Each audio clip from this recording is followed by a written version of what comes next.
Assalamualaikum warahmatullahi wabarakatuh. Perkenalkan, nama saya Santika Dila Putri dengan NIM 2018-386. Jadi saya akan menjelaskan tentang uji kompetensi 1, yaitu tugasnya menjelaskan tentang tugas pertama hingga tugas keempat. Kita mulai dari tugas 1A, itu ada konsep client side dan server side. Di sini kita mencari perbandingannya.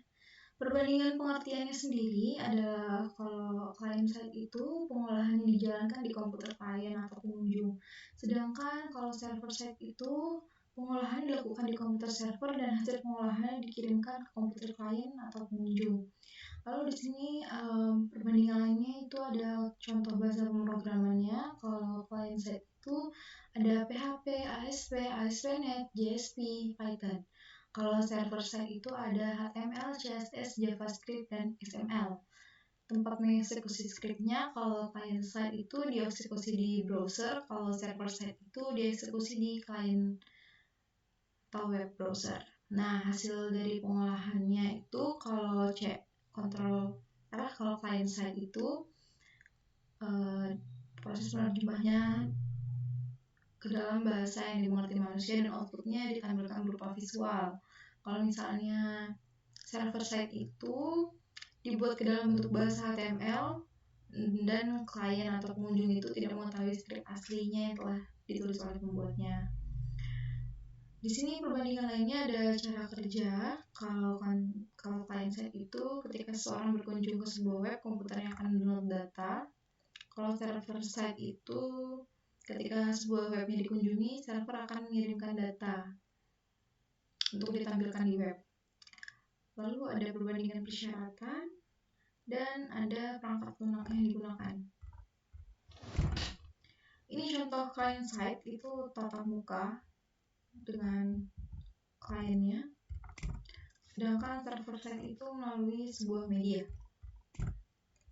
Lalu lanjut ke tugas 1B. Di sini saya menggunakan Visual Studio Code. Pengertian VSC di sini adalah sebuah perangkat lunak yang lengkap dapat digunakan untuk melakukan pengembangan aplikasi, baik itu aplikasi bisnis, aplikasi personal, ataupun komponen aplikasinya dalam bentuk aplikasi konsol, aplikasi Windows, ataupun aplikasi web. Di sini sejarahnya sendiri diumumkan pada 29 April 2015 oleh Microsoft pada konferensi Build 2015. Dan kegunaannya sendiri untuk membuat aplikasi program berbasiskan Windows, membuat objek-objek pembantu program misalnya Control Active X, File Help, aplikasi internet, dan aplikasi-aplikasi debugging, juga program yang berakhiran X yang bersifat executable atau dapat langsung dijalankan. Di sini fiturnya sendiri ada cross-platform, ada lightweight, ada powerful editor, ada code debugging, dan ada source control visual source control. Manfaatnya sendiri di sini memiliki banyak plugins seperti Solventex atau Atom, bisa menggunakan untuk berbagai jenis bahasa program web seperti PHP, Python, dan lainnya. Lalu dia juga cross-platform, bisa digunakan di Windows, macOS, dan juga Linux. Dan dia aplikasi yang gratis dan open source.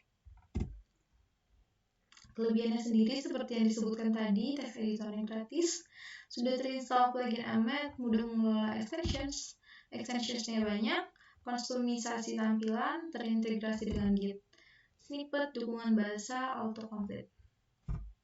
Kekurangannya sendiri adalah performa. Karena dibandingkan dengan text editor lain seperti Solventex yang masih lancar di CPU 2 core dengan 2 GB RAM, sedangkan dengan spek yang sama, FS Code kadang masih suka crash atau lag. Lalu dia juga belum menghafal shortcut key, jadi bagi kamu yang baru sebelumnya memakai Solventex dan ingin mencoba FS Code, mungkin kamu akan sedikit kebingungan dengan shortcut key di FS Code karena tidak seperti di Solventex. Untuk melakukan suatu tindakan menggunakan tombol CTRL, sedangkan di FS Code kamu menggunakan tombol Alt. Lalu kita lanjut ke tugas 1C. Di sini saya menggunakan Xmap. Xmap sendiri adalah sebuah software komputer yang sistem penamaannya diambil dari akronim kata Apache, MySQL atau MariaDB, PHP, dan Perl. Sementara imbuhan huruf X yang terdapat pada awal kata berasal dari istilah cross-platform sebagai simbol bahwa aplikasi ini dapat dijalankan pada 4 sistem berbeda. Sejarahnya sendiri pertama kali dikembangkan oleh tim proyek bernama Apache Friends yang sampai saat ini sudah masuk dalam rilis versi 7.39 yang bisa didapatkan secara gratis dengan label JNU. Kegunaannya sendiri sebagai server lokal untuk mengampu berbagai jenis data website yang sedang dalam proses pengembangan. Juga bisa digunakan untuk menguji kinerja fitur ataupun menampilkan konten yang ada di dalam website kepada orang lain tanpa harus terkoneksi dengan internet. Bagian-bagian penting di dalam Xmap itu ada htdocs, control panel, dan phpMyAdmin. Di sini fungsi htdocs sendiri itu untuk menyimpan berbagai file dan dokumen yang akan ditampilkan ke dalam website. Sedangkan control panel itu memberikan kita akses lebih leluasa dalam mengatur database, mengunggah file, atau melakukan setting lebih detail terkait jaringan website. Sedangkan phpMyAdmin itu perannya juga diplot dalam mengatur konfigurasi MySQL. Ini kelebihannya sendiri, kelebihan Xmap itu database storage engine-nya banyak digunakan oleh programmer. Kapasitasnya sudah sekitar 60.000 table dengan jumlah record yang sangat besar, bahkan yang terbaru sudah lebih. Keamanan datanya cukup aman walaupun tidak sehebat Postgres apalagi Oracle. Engine ini multi-platform sehingga mampu diaplikasikan di berbagai jenis sistem operasi. Kelebihan paling utamanya adalah kecepatannya.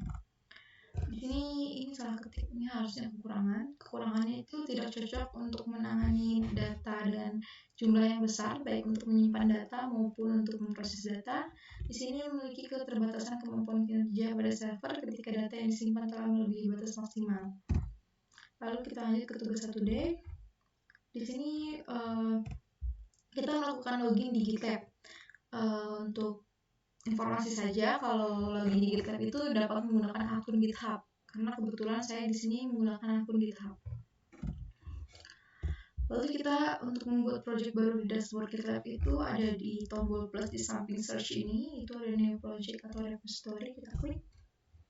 Lalu saya di sini mengikuti format penamaan. Dan di sini saya melakukan perekrutan member. Itu ada di bagian kiri, ada di project information. Yang ketiga ada members. Di sini saya mengaturnya sebagai developer. Ini project yang saya upload repository tadi. Lalu kita lanjut ke tugas 1E. Di sini lakukan pemasangan aplikasi. Saya menggunakan aplikasi Fork. Di sini lakukan koneksi melalui fitur cloud. Ini tampilan yang sudah terhubung. Lalu kita lanjut lagi ke tugas 3A. Di sini saya membuat artikel tentang HTML.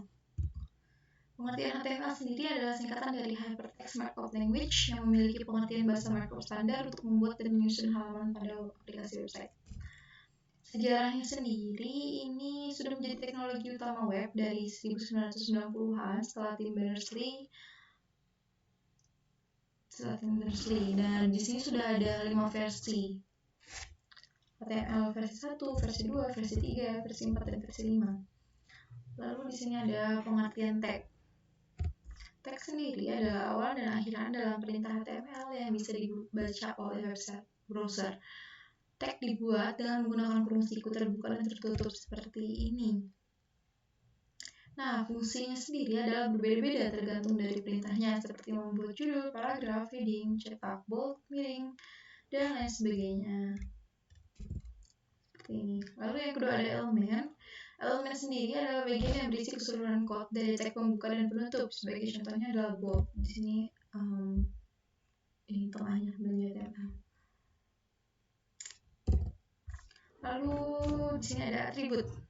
Atribut adalah kata khusus yang berada di dalam tag pembuka. Atribut juga disebut sebagai modifier yang akan menentukan makna dari elemen apapun. Seperti ini.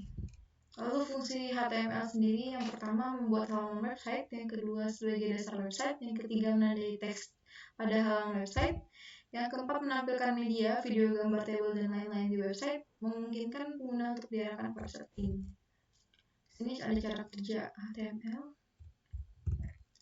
Di sini kelebihan HTML sendiri merupakan bahasa pengkodean yang lintas platform atau cross platform. Lalu dapat disisipi bahasa pemrograman untuk mempercantik halaman web. Kekurangannya sendiri menghasilkan halaman yang statis. Untuk memperoleh halaman yang dinamis harus menggunakan bahasa pemrograman. Lalu kita lanjut ke tugas 3B. Tugas 3B itu materinya di slide 22. Ini skrip yang saya tulis dan ini hasilnya di browser. Lalu saya juga melakukan modifikasi seperti ini. Lalu kita lanjut ke tugas 3C sampai dengan tugas 3E. Saya gabung. Di sini materinya tuh halaman 23 sampai 25. Bisa dibaca di sini kita harus membuat bold, italic, underline, superscript, subscript, dan ganti baris atau breakout. Di sini skrip yang saya tulis, saya menggunakan aplikasi Sublime Text. Dan ini hasil roomnya di browser. Bisa dilihat. Lalu kita lanjut ke tugas 3F. Di sini materinya itu dari slide 26 sampai dengan 28. Ini skripnya.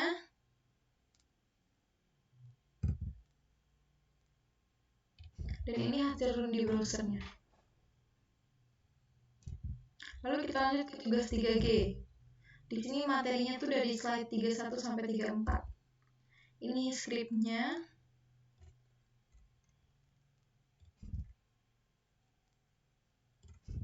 Dan ini hasil run di browsernya. Lalu kita lanjut ke tugas 3H. Di sini materinya itu dari slide 36 hingga 37. Ini skripnya.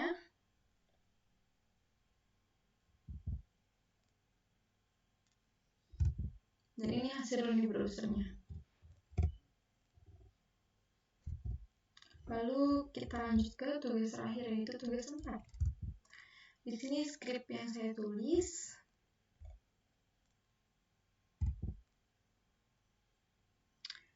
Tugas 4 ini tugasnya adalah menggabungkan semua tugas dari tugas 3 tadi.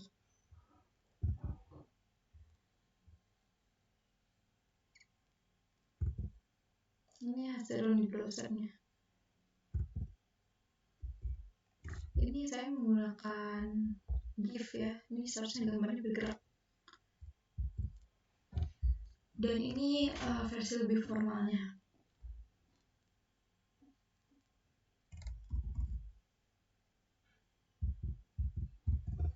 Terima kasih. Begitu saja penjelasan dari saya. Jika ada kekurangan, saya mohon maaf. Wassalamualaikum warahmatullahi wabarakatuh.